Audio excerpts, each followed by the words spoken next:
রূপকথা যে বাস্তবেও ধরা দেয় তার এক নজির আছে ফুটবল বিশ্বে। সেই গল্পের মহানায়ক একজন কোচ, যার হাত ধরে বদলে গেছে পুরো একটা ক্লাবের ইতিহাস।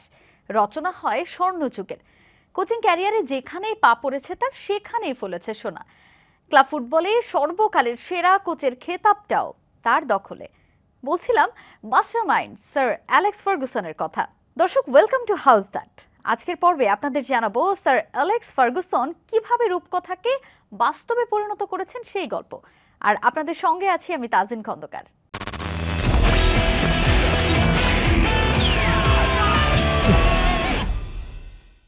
ডি স্টেফানো পুস্কাসদের রিয়াল মাদ্রিদ, ক্রুইফের বার্সেলোনা, মালদিনির মিলান, ক্লাব বিখ্যাত হয় ফুটবলারদের নামে। তবে একটা ক্লাব বিশ্বব্যাপী খ্যাতি পেয়েছে তার কোচের কারণে। তিনি স্যার অ্যালেক্স ফার্গুসন। ম্যানচেস্টার ইউনাইটেডকে বিশ্বের অন্যতম সেরা ক্লাবে পরিণত করা কোচের জন্ম 1941 সালের 31 ডিসেম্বর স্কটল্যান্ডের গ্লাসগোতে। ছোটবেলা থেকেই ফুটবলের প্রতি অগাধ ভালোবাসা ছিল ফার্গুসনের। ফুটবল ক্যারিয়ারে তিনি বিখ্যাত রেঞ্জার্স, কুইন্স পার্ক, সেন্ট জনস্টেইনস সহ বেশ কয়েকটি স্কটিশ ক্লাবের ফরওয়ার্ড হিসেবে খেলেছেন। মাত্র 16 বছর বয়সে সিনিয়র ক্যারিয়ারে অভিষেক হয় স্কটল্যান্ডের অন্যতম প্রাচীন ক্লাব কুইন্স পার্কে খেলার মধ্য দিয়ে। 2 মৌসুমে 31 ম্যাচ খেলে গোল করেন 15টি। খেলোয়াড়ি জীবনে তৎকালীন স্কটিশ রেকর্ড 65,000 পাউন্ডের বিনিময়ে যোগ দেন নিজের স্বপ্নের ক্লাব রেঞ্জার্সে। 1974 সালে আয়ার ইউনাইটেডের হয়ে আনুষ্ঠানিকভাবে খেলোয়াড়ি জীবনের ইতি টানেন তিনি। তবে বুটজোড়া তুলে রাখলেও ফুটবল থেকে কি আর সরে যাওয়া যায়? সে বছরই ইস্ট স্টার্লিংশায়ার নামক একটি স্কটিশ ক্লাবে পার্ট টাইম কোচ হিসেবে যোগ দেন। এর মাধ্যমে ফুটবলে কোচিং জগতে পা রাখেন ফার্গি। এরপর 1978 সালে দায়িত্ব নেন আবারডিনের, যেখানে দারুণ সফল হন স্যার অ্যালেক্স। 8.5 বছরে ক্লাবটিকে এনে দেন 11টি শিরোপা। 1982-83 মৌসুমে ক্লাবটির ইতিহাসে প্রথম ইউরোপিয়ান শিরোপা এনে দেন ফার্গুসন। ফাইনালে রিয়াল মাদ্রিদকে হারিয়ে আবারডিন জিতেছিল উয়েফা কাপ উইনার্স কাপের ট্রফি। 1986 নভেম্বরে রন অ্যাটকিনসনকে বরখাস্ত করলে ম্যানচেস্টার ইউনাইটেডের দায়িত্ব নেন অ্যালেক্স ফার্গুসন। থিয়েটার অফ ড্রিমে পা রেখে আকাশ ছোঁয়ার স্বপ্ন দেখতে শুরু করেন তিনি। যদিও সে সময় মাঠ এবং মাঠের বাইরের সমস্যায় জর্জরিত ইউনাইটেডকে নিয়ে উভয় সংকটে ফার্গি। দলের তারকা খেলোয়াড়রা মদ্যপ আর তীব্র হতাশায় জর্জরিত। খেলোয়াড় ট্রান্সফার করার মতো পর্যাপ্ত অর্থও নেই ক্লাবের তহবিলে। তার উপর দলের অবস্থান লিগের রেলিগেশন জোনে। তবে হাল ছাড়েননি তিনি। ধ্বংসস্তূপ থেকে দলকে টেনে তুলতে প্রথমেই উদ্যোগ দেন ফুটবলার ও দলের মধ্যে শৃঙ্খলা ফেরানোর। প্লেয়ারদের ফিটনেস নিয়ে কাজ করতে শুরু করেন তিনি। উন্নতি হতে থাকে দলের। সেবার ইউনাইটেড লিগ শেষ করে 11 নম্বরে থেকে।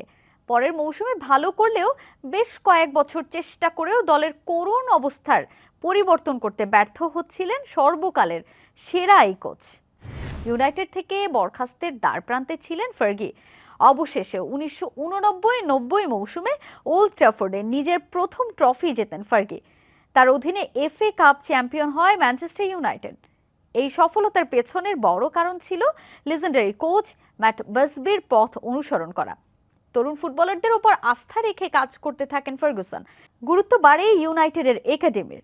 অবশেষে মূল দলে অভিষেক হয় একাডেমির এক ঝাঁক ফুটবলারের, যাদের বলা হয় ক্লাস অফ 92।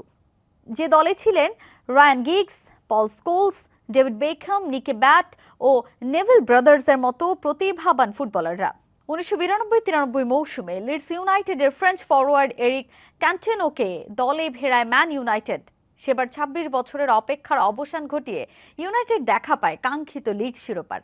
এরপর ফার্গুসনের হাত ধরে 1997 সাল পর্যন্ত 5 বছরে 4 বার শিরোপা জয়ের কীর্তি গড়ে রেড ডেভিলরা। 1998-99 মৌসুমটি ছিল ফার্গুসনের কোচিং ক্যারিয়ার এবং যে কোনো ফুটবল ক্লাবের জন্য এক স্বর্ণালী মুহূর্ত। সেই মৌসুমে প্রথম এবং একমাত্র ইংলিশ দল হিসেবে EPL, FA cup, champions league অর্থাৎ ট্রেবল জয়ের কীর্তি গড়ে রেড ডেভিলস। এমন সাফল্যের পর ব্রিটেনের রানী এলিজাবেথ তাকে নাইটহুড উপাধিতে ভূষিত করেন। তার নামের সাথে যুক্ত হয় স্যার উপাধি। সেই থেকে সবার কাছে তিনি পরিচিত স্যার অ্যালেক্স ফার্গুসন নামে।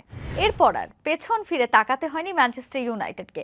ট্রেবল জয়ের পর 2002 সাল পর্যন্ত টানা লিগ জয়ের মাধ্যমে হ্যাট্রিক শিরোপা জয়েরও অনন্য রেকর্ড গড়ে ইউনাইটেড। তবে এরপরই দলের বেশ কিছু গুরুত্বপূর্ণ খেলোয়াড় পাড়ি জমান অন্য ক্লাবে। ভেঙে যায় ফার্গুসনের স্বপ্নের সেই দল। যদিও সেখান থেকে আবারও দল পুনর্গঠনের দায়িত্ব নেন স্যার অ্যালেক্স।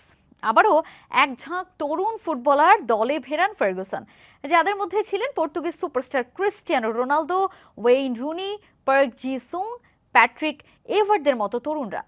অর্থের ঝনঝনানি না থাকলেও বিভিন্ন ক্লাব থেকে তুলে আনা এই ফুটবলাররা ছিল আরও গতিশীল, আর স্বপ্ন ছিল আকাশ ছোঁয়ার। সে মৌসুমে নতুন সেই দলটাকে নিয়ে আবারও চ্যালেঞ্জ উতরে যান ফার্গি। জিতে নেন ইপিএল এর 9ম টাইটেল। 2007-8 সিজনে ম্যান ইউনাইটেডের হয়ে দ্বিতীয় চ্যাম্পিয়ন্স লিগ টাইটেল জেতেন স্যার অ্যালেক্স ফার্গুসন। পরেরবারও দলকে শিরোপা এনে দিয়েছিলেন তিনি। 2009-10 সিজনে প্রিমিয়ার লিগ জিতে ইংলিশ লিগের সবচাইতে সফলতম দলের কৃতিত্ব গড়েছিল ম্যানচেস্টার ইউনাইটেড। সেই সিজন চলাকালীনই এক ক্লাবের হয়ে সবচেয়ে বেশি সময় ম্যানেজার থাকার রেকর্ড গড়েন ফার্গি। 2012-13 মৌসুমে নিজের 20তম টাইটেল জিতে অবসরে যান এই কিংবদন্তি। কোচিং ক্যারিয়ারের সর্বমোট 49টি শিরোপা আর ম্যানচেস্টার ইউনাইটেডকে 38টি ট্রফি জিতিয়েছিলেন Sir Alex Ferguson. The boss হিসেবে আখ্যা দেয়া হয় তাকে। সর্বকালের সেরা কোচের তকমাটাও নিজের করে নিয়েছেন ফার্গুসন। 2013 সালে অবসরের ঘোষণা দেন তিনি। তবে এমন সাফল্যের পেছনে বেশ কিছু বিষয় খুব কঠোরভাবে অনুসরণ করেছিলেন ফার্গুসন। কঠোর পরিশ্রম, একাগ্রতা, পরিকল্পনা, শৃঙ্খলা, তারুণ্যে প্রাধান্য দেয়া। মোটা অঙ্কের ট্রান্সফার ফি দিয়ে খেলোয়াড় কেনার পেছনে খুব বেশি অর্থ ব্যয় করেননি, বরং নিজ হাতে খেলোয়াড় তৈরি করাই ছিল তার নেশা। তবে এ প্রজন্মের সাফল্যের দেখা পেয়েছেন ম্যানচেস্টার সিটির কোচ পেপ গার্দিওলাও। ক্যারিয়ারে এখন পর্যন্ত 37টি ট্রফি জিতেছেন তিনি। তবে ফার্গুসনের সঙ্গে অন্যদের পার্থক্যটা অনেক। কারিকারি টাকায় ফুটবলার ফেরানোর দারুণ সুযোগ বর্তমানে থাকলেও স্যার অ্যালেক্স ফার্গুসনের সময়ে সেই সুযোগটা ছিল না। শুধুমাত্র ট্রফির বিচারে না, মুন্সিয়ানায় ছাড়িয়ে গেছেন সবাইকে। ক্লাবের প্রতি ভালোবাসায় শূন্য থেকে ইতিহাস রচনা করেছেন এই জাদুকর, যার নাম লেখা থাকবে স্বর্ণাক্ষরে। দর্শক, আজ এই পর্যন্তই। পরের পর্বে আবারও হাজির হব এক্সাইটিং কোনো টপিক নিয়ে। সে পর্যন্ত ভালো থাকুন আর সঙ্গে থাকুন সময়।